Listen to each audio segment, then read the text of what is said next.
A todos, ¿cómo se encuentran el día de hoy? En el presente video vamos a analizar qué podría ser mejor para un empleado, una bonificación salarial o no salarial.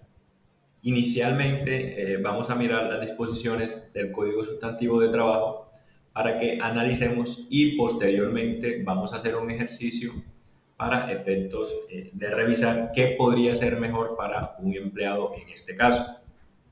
Entonces, inicialmente comenzamos revisando el artículo 127 del Código Sustantivo de Trabajo en Colombia, el cual hace referencia a los elementos integrales de salario.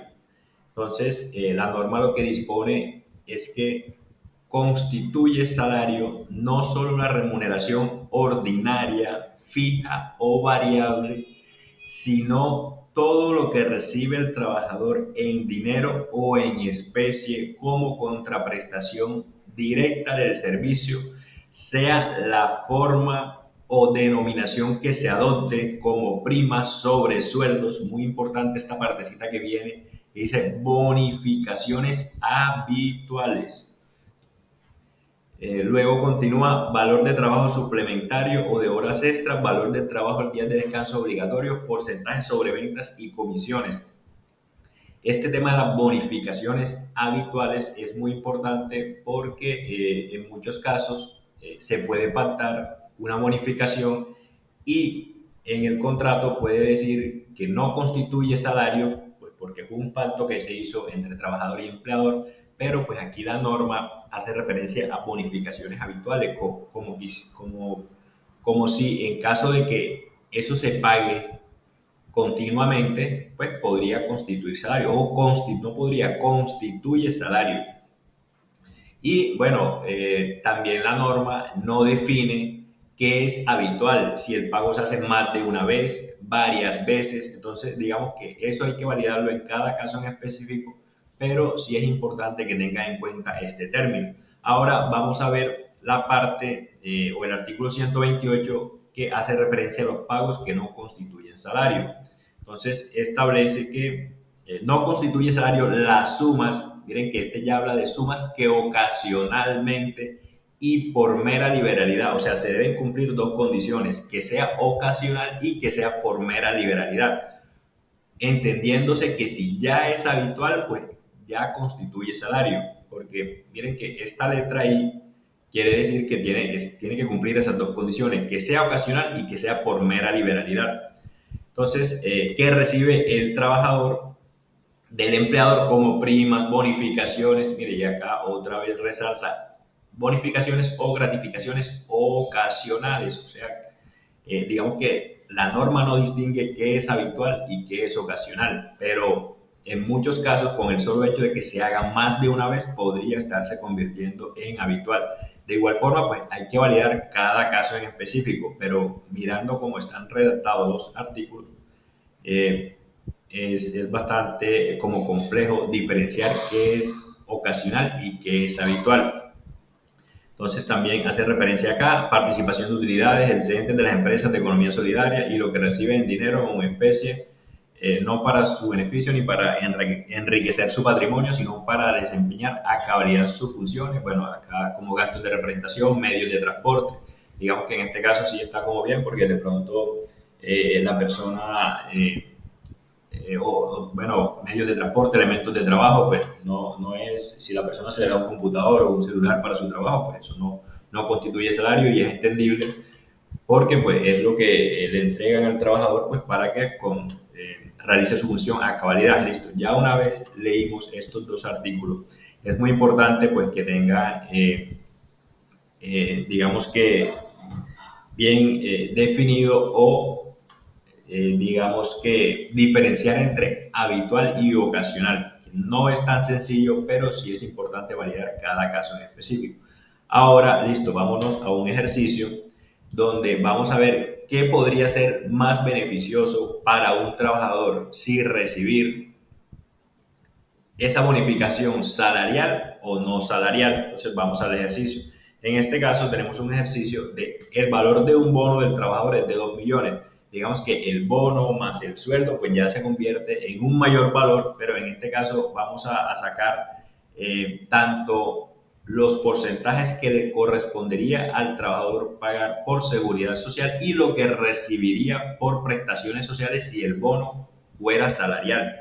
Entonces, en este caso, los 2 millones, vamos a suponer también que este valor no excede del 40% para el pago de aportes a seguridad social. Igual ahorita vamos a validar también ese artículo porque muchas empresas para efectos de incluir la bonificación salarial incluyen este artículo. Sin embargo, es importante que este artículo hace referencia a bases de aportes a seguridad social y el monto y la distribución de seguridad social y no hace referencia a la habitualidad o no habitualidad para definir si el pago es salarial o no es salarial.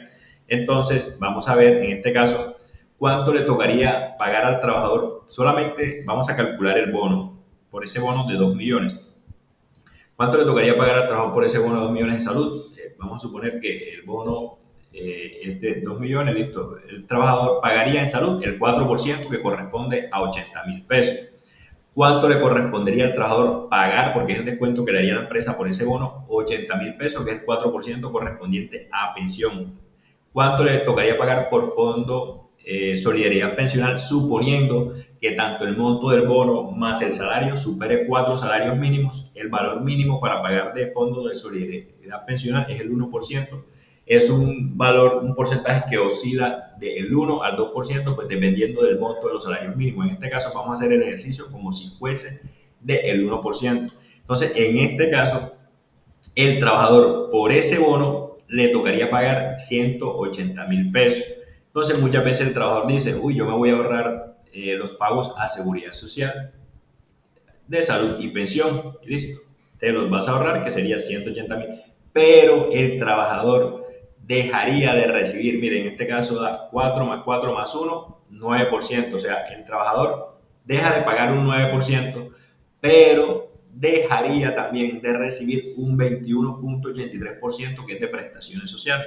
Entonces, si se ve desde ese punto de vista, va a ser siempre mucho mejor que la bonificación sea salarial. ¿Por qué? Porque si el trabajador no quiere, o sea, si el bono no es salarial, pues no va a recibir el 8.33 de las cesantías, el 1% de los intereses de cesantías, el 8.33 de prima y el 4.17 de vacaciones. Mire que en un total de, por esa base de 2 millones, da 436. Entonces, restando el 9% que el trabajador tendría que pagar menos el 21.83 que recibiría el trabajador en caso de ese bono fuera salarial. El trabajador dejaría de percibir 256.667 para este ejercicio. En términos porcentuales, el trabajador deja de pagar el 9%, pero deja de recibir el 21.83% aproximado. Entonces, en este caso, si lo vemos desde ese punto de vista, pues va a ser mucho mejor que el bono sea salarial. Otro caso que también pueden tener en cuenta es que, bueno, estas prestaciones sociales no las van a recibir de inmediato, sino en los periodos que determine la ley. Para el caso de las cesantías, pues se reciben o en la liquidación o al siguiente de cada año cuando pues se consignan en el fondo y pues el trabajador, si cumple algunos requisitos, los puede retirar del fondo, como por ejemplo estudio, vivienda, o espera a la liquidación y lo reclama. Los intereses de cesantía si lo recibe, por lo general lo reciben en enero. Las primas también las reciben tanto en junio como en diciembre. Y las vacaciones, pues al momento que salgan de vacaciones o en la liquidación, las primas también las reciben en junio y diciembre o en la liquidación. Entonces es muy importante que lo tengan en cuenta para efectos de cuando vayan a definir o empiecen a hacer los cálculos de qué sería mejor en caso de que el bono no es salarial. Pues acá tenemos, mire, todo sería cero, pues no paga nada, pero tampoco recibe nada. Entonces digamos que si hacemos la comparación de qué es más beneficioso, pues siempre va a ser mejor ser salarial.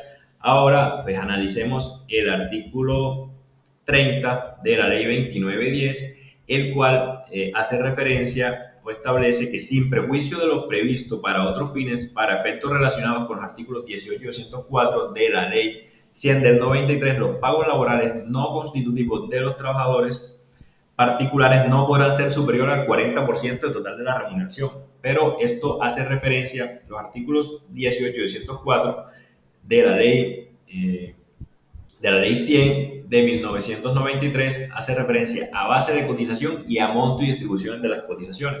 Entonces, digamos que para efectos, los pagos que no constituyen salario, pues no pueden superar el 40%, pero para tener en cuenta la base de cotización de aporte.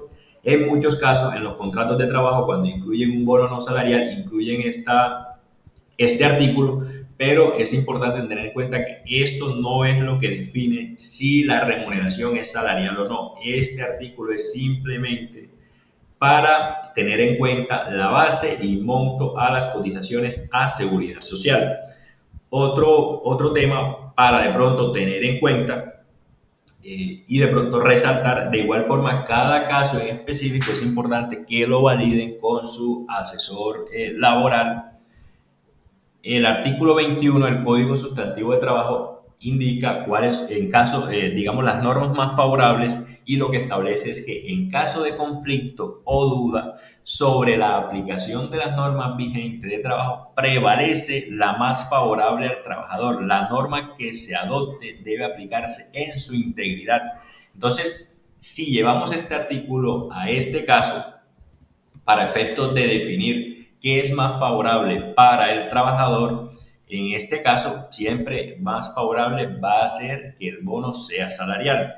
Y lo otro, pues, es muy importante también que tengan en cuenta los elementos integrantes del salario y los pagos que no constituyen salario, pues además de algunas otras disposiciones que existan en el Código Sustantivo de Trabajo y cualquier concepto donde se haya expresado el Ministerio de Trabajo para efectos de definir si los pagos son salariales o no. Y pues no se queden de pronto con solamente el artículo que más les convenga, sino que miren en conjunto la serie de artículos para efectos de hacer esa definición o esa comparación y llegar a un criterio que les pueda, digamos que, hacer definir, bueno, en qué casos sí sería salarial y no sería salarial. Es importante también tener en cuenta el tema de la habitualidad, que se relaciona en los artículos 127 y 128 del Código Sustantivo de Trabajo. Bueno, eso era todo por hoy. Espero les sea de gran utilidad. Muchas gracias por su atención. Hasta pronto.